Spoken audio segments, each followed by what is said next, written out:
Hey, this is our second video. We are talking about the Mercenary mechanics level 6 and the level 9s that are effective with them.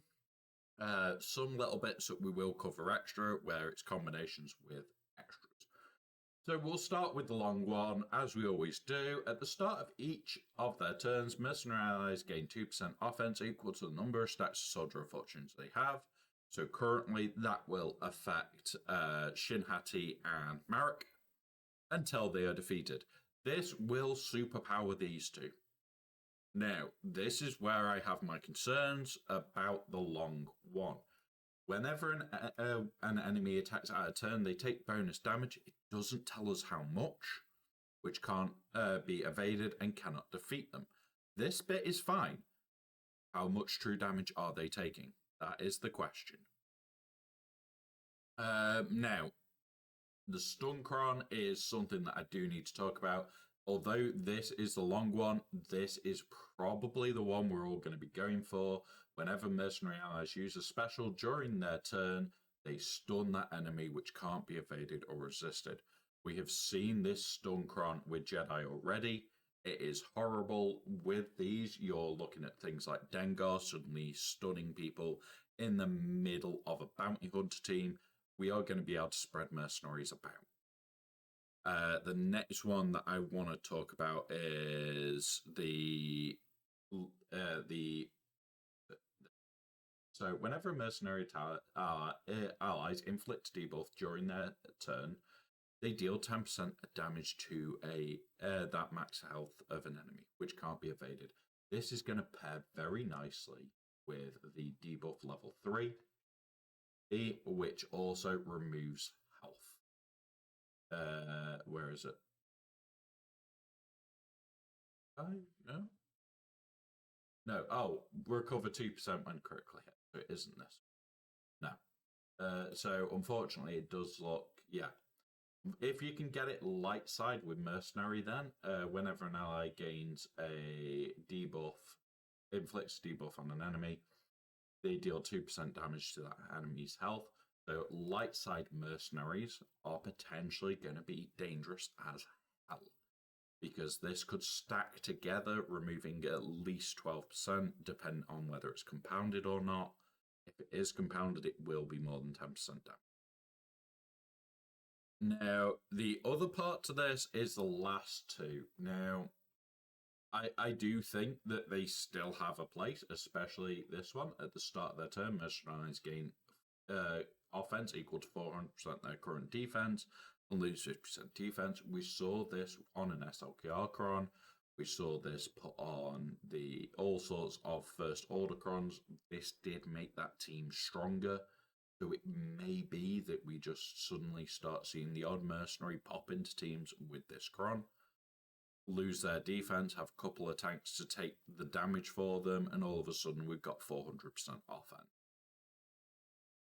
The one that I think that can be left out on this time is the very last one. At the start of the battle, mercenary allies gain retribution for 3 turns, which can't be dispelled. It will have its uses. I'm not saying it won't. But retribution for 3 turns, which can't be dispelled, which is great, but it's only for 3 turns. At the end of the day, some of these battles do go on for up to 5 minutes. You want to be capitalizing on that. Now, we're going to talk about characters now within the mercenary tags. So the first of these is Django Fats. Now, Django basically reflects the damage. So it's 20% of the damage is reflected as true damage, which can't be evaded. This damage can't defeat enemies. Okay, that's going to be pretty damn tasty. You can bind that on a trench team with the fact that he's going to be unkillable for a very short while on top of that. Yeah, this could be a horrible little mechanic for a trench team. This could make trench teams a lot harder to deal with for a short period. Now, the Dengar is probably one of the ones that I'm going to 100% go for. Whenever an enemy takes a turn, Dengar takes a bonus turn. This is similar to the cron that everybody wanted for Phoenix. just so that you got a million goes with Sabine. This is going to be that million goes mechanic. However, it gets worse. During these bonus turns, Dengar deals 100% more damage. This bonus turn can't be triggered off enemies' bonus turns. That I can understand. However, this extra damage from Dengar is going to be brutal. If you're not running him with bounty hunters, now might be the time to put him in there. Especially with a ship landing, this is going to be a good datacron. Now to the one that I'm a little bit disappointed in is Hondo's mechanic. Whenever Hondo uses a basic ability, which is good, he gains 9 additional stacks of ransom, protection up 100% stacking for 2 turns, and reduces his cooldowns by 1. I don't particularly like the ransom mechanic myself. I don't have Hondo either, and I don't think it is that worth chasing.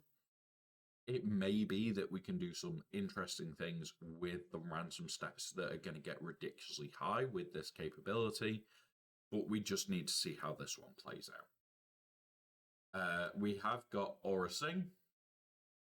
Whenever an enemy is stunned, Aura takes a bonus go. This could be really, really fun, especially with those stun level 6s. So when somebody specials, they stun, Aura takes a go. This could lead to absolute murderous levels of damage and possibly making things like an LV counter a little bit easier. And finally, for our mercenaries, we have Shin Hati. My concern with this one is we are going to enter turn meter trains. Shin is not a slow character to start off with. You then combine that with Marek and a few other bits and pieces. You can create some very fast teams. She gains 15% turn meter when other allies use a special ability on their turn. I can see this leading to potential turn meter trains. I haven't got a video that's going to cover the Balin. We will likely do a separate video on Balin's cron, because there will be things that you want to super tweak, especially if you've got that cron. So thank you very much, guys.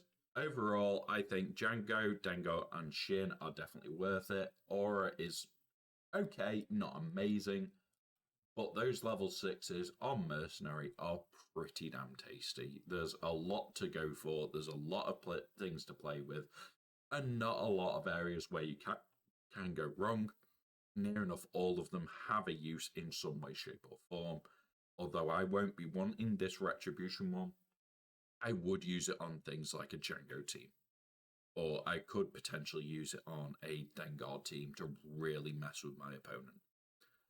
So it'll all depend, guys. There's lots to think about, lots to look at. And honestly, I think this is one of the stronger ones out of this set, especially for those that are going to be chasing on to Balin. Thank you very much, and the next video will be released soon as well. Next video is on the online force users. Have a good one, guys. See you soon.